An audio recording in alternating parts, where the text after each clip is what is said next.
नाज़रीन, वक्फे के बाद एक बार फिर आपकी खिदमत में हाजिर हैं। यकीनन ये एक खुश्क मौजू है, लेकिन मैं समझ रहा हूँ कि ये आने वाली नस्लों के लिए एक, जैसे रमज़ान के अंदर वो डिंडोरची आपको उठाता है या आवाज़ लगाने वाला उठाता है, मैं तो इसे वो आवाज़ समझता हूँ कि मैं कम से कम इस मौजूदा करता धरता जो हमारे फैसला साज हैं वो होश के नाखून लें कि हम आने वाले 10-15 साल में अगर यही शिद्दत रही तो कहाँ पहुँचेंगे। यानी इसका कोई तदारुक को हमें ज़रूर करना होगा।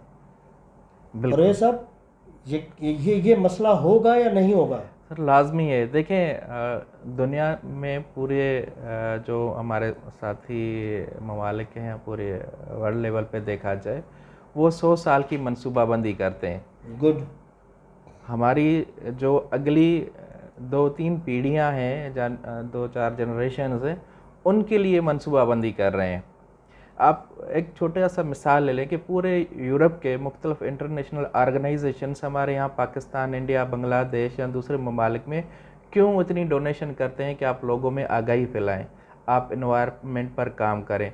क्योंकि उनको पता है कि अगर यहाँ पर आग लगेगी तो गर्माश वहाँ पर भी पहुँचेगी। गुड। ठीक है, तो वो अब हमारे ऊपर पैसा तो खर्च कर रहे हैं, मगर वो अपने प्लेनेट को खतरा होगा तो हमें भी खतरा होगा, वो यही समझते हैं। क्योंकि अब तो दुनिया ग्लोबल सर बात विलेज हो हो गया रही है आपसे। जी जी सर। लेकिन आप ही के सवाल से रिलेटेड मैं चीज़ ऐड करना चाह रहा हूँ कि हम अमूमन ये नारा लगाते रहे बीच के अंदर जब तूफान आया या जो फ्लड आया, मैं तो ये कहूँगा ओवर फ्लडेड हुआ सिंध बलूचिस्तान, जी हाँ, तो उसके अंदर ये कहा गया कि जी हमने तो इन्वायरमेंट में कुछ कंट्रीब्यूट ही नहीं किया, यानी तरक्की की ही नहीं है, इतनी फैक्ट्रियाँ नहीं लगाई चाइना की तरह या यूरोप की तरह या अमेरिका की तरह, तो हम क्यों उससे अफेक्ट हो रहे हैं। तो ये बात इस बात की गमाजी करती है कि अगर एक इन्वायरमेंट ख़राब होगी तो फिर जिसने उसमें इन्वायरमेंट को ख़राब करने में कंट्रीब्यूट किया या ना किया, सज़ा सबको भुगतनी पड़ेगी। बिल्कुल सर, आपने सही कहा। और हम इसी को जोड़ते चलें कि ये सैलाब आया कुछ दिनों का, उसने पूरे पाकिस्तान को जो नुकसान पहुंचाया था, तकरीबन बिकौल वज़ीर आज़म साहब के कि 30 अरब डॉलर का नुकसान हुआ है हमारा इस सैलाब से। तो उसका ख़मियाज़ा हम तो क्या, हमारे पिछले जो लोग हैं वो भी भुगत रहे हैं। अगर हमने मनसूबाबंदी नहीं की, जो आपका पहले सवाल था, हम उस पर आते हैं। अगर हम मनसूबाबंदी नहीं करेंगे तो इससे कई गुना ज़्यादा नुकसान का अंदेशा है। और अभी भी देखें कि हमारे पास, क्योंकि दुनिया में पूरे जो COP27-26 थी माहौलियाती तब्दीली के हवाले से जिस पर काम हो रहा है, कि उसमें तमाम ममालिक को ज़ोर दिया गया है कि आप इन्वायरमेंट पर खर्च करने के लिए, उसके माहौल में बेहतरी लाने के लिए आप अपने ममालिक की बजट बढ़ाएं, बजट में इजाफा करें। मगर उसके साथ हमारे मुल्क में अभी तक, सॉरी टू से, कि बजट तो रखा जा रहा है मगर बजट का इस्तेमाल कैसे किया जाए वो नहीं हो रहा।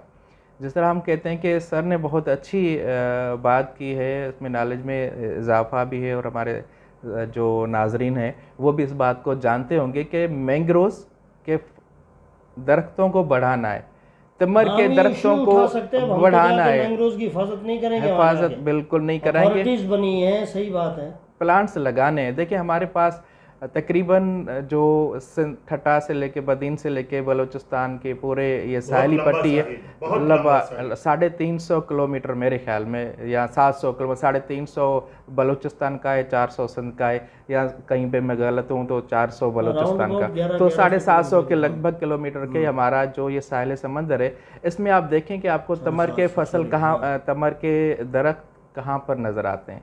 महदूद कराची के एरिया में नज़र आ जाएंगे, बलूचिस्तान की पूरी पट्टी तकरीबन खाली है, जहाँ पर भी चले जाएं। तो एक तो उस पर खर्च होना चाहिए, बजट पौधे लगाने पर अमल दरामद फौरी, प्लांटेशन होनी चाहिए। एक स्लोगन बना दिया जाए कि न्यू प्लांटेशन। अगर हमें ऑक्सीजन चाहिए दरख्तों से और समंदरी हयात को बचाना है तो उधर भी प्लांटेशन और इधर भी प्लांटेशन, बिल्कुल, और वेस्टेज को रोकना है। सर आपने जो परवेज साहब की गुफ्तगू सुनी, अवाम ने भी यकीनन सुनी, इससे तो साबित यही हो रहा है कि we are pushing our coming generation towards a volcano. Am I right और not? Quite right, absolutely right. जामड़ो साहब समंदरी हयात और समंदर के मामले में मुझे बहुत सेंसिटिव भी लगते हैं और नॉलेजफुल भी लगते हैं। इन्हीं के खदशात को आगे बढ़ाते हुए मैं आपको एक बात बताऊं कि दुनिया के जितने दरिया हैं वो समंदर में गिरते हैं।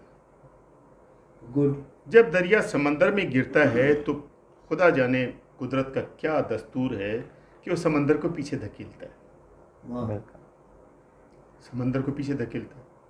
उसकी साइंस मुझे नहीं पता, आपको भी नहीं पता, लेकिन ये कुदरत का निज़ाम है। हाँ, बेशक।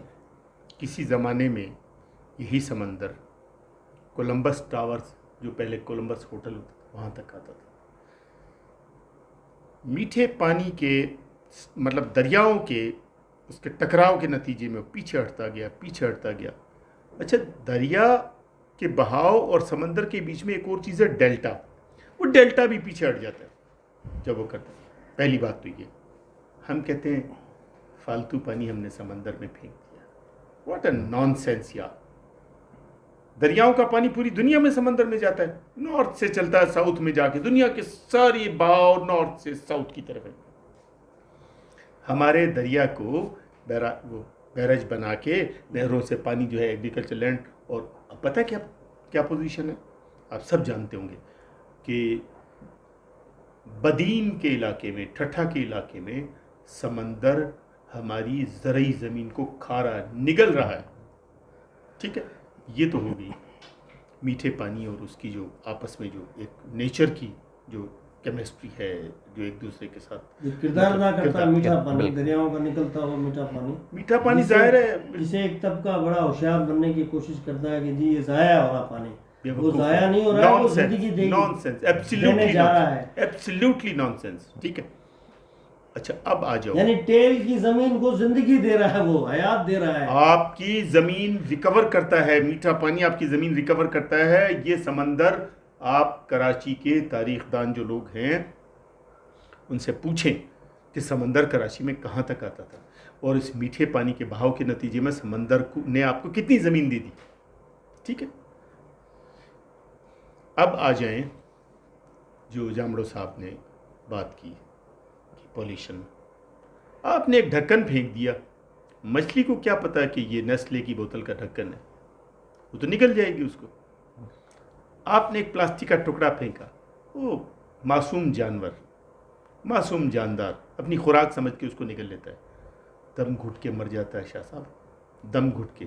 जैसे आप गाय भैंस के चारे में प्लास्टिक की थैली डाल दें, दुरुस्त। आई गारंटी यू वो भैंस 2 घंटे के अंदर अंदर मर जाएगी। ठीक है, ये पोल्यूशन के हवाले से जो नुकसानात हो रहे हैं वो।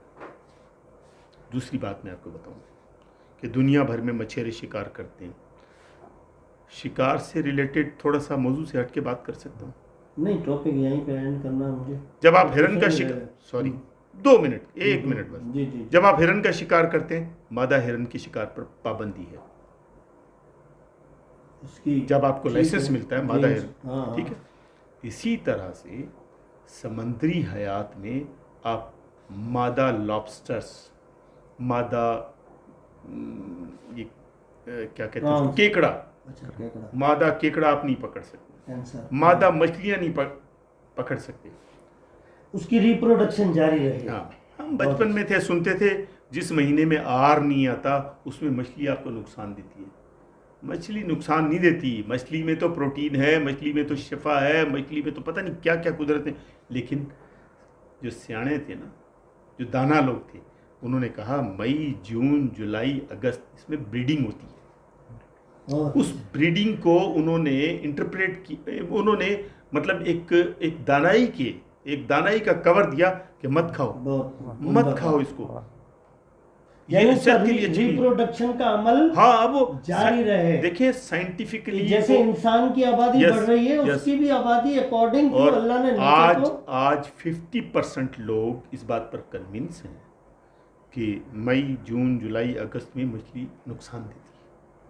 खुदा करे ये फिनोमिना इतना कॉमन हो जाए, ठीक है। दूसरी बात मैं आपको बताऊं कि जब मछेरा जाल फेंकता है तो जामड़ो साहब मेरी बात को एंडोर्स करेंगे कि उसका एक बोर होता है, उस बोर से छोटा बोर आपको इस्तेमाल करने की इजाज़त नहीं है। आप इतनी सी मछली पकड़, नेट का जो बोर है, सुराख है, उससे छोटी मछली आपने पकड़ी, आपके किस काम की है? नहीं काम की ना, नहीं, आप खा नहीं सकते ना। मुर्गियों की खुराक बनती है, करोड़ों अरबों खरबों मछलियां मुर्गी की खुराक। अल्लाह ने मुर्गी के खाने के लिए, मछली को मुर्गी के खाने के लिए पैदा किया। आप नेचर से लड़ रहे हैं। आप मछेरे जितने भी हैं, फिशरमैन जितने भी हैं, फिशिंग ट्रॉलर्स जितने भी हैं, होड़े, सिंधी में कहते हैं होड़े, वो जो बड़े बड़े जो किश्तियाँ, उनको होड़े, इब्राहिम हैदरी में हो, केमाड़ी में हो, जहाँ भी हो, जितने भी जजीरे हैं छोटे छोटे ये हो, या दुनिया में जहाँ भी हो, उनको उन पर रिस्ट्रिक्शन होनी चाहिए कि इससे छोटे बोर का जाल आप समंदर में नहीं फेंक सकते। नाज़रीन, बहुत ही इंफॉर्मेटिव गुफ्तगू चल रही है। मैं चाहूँगा कि इसका तीसरे हिस्से पर भी ज़रूर बहस की जाए, क्योंकि ये बड़ा इंसानी अलमिया जन्म लेने जा रहा है।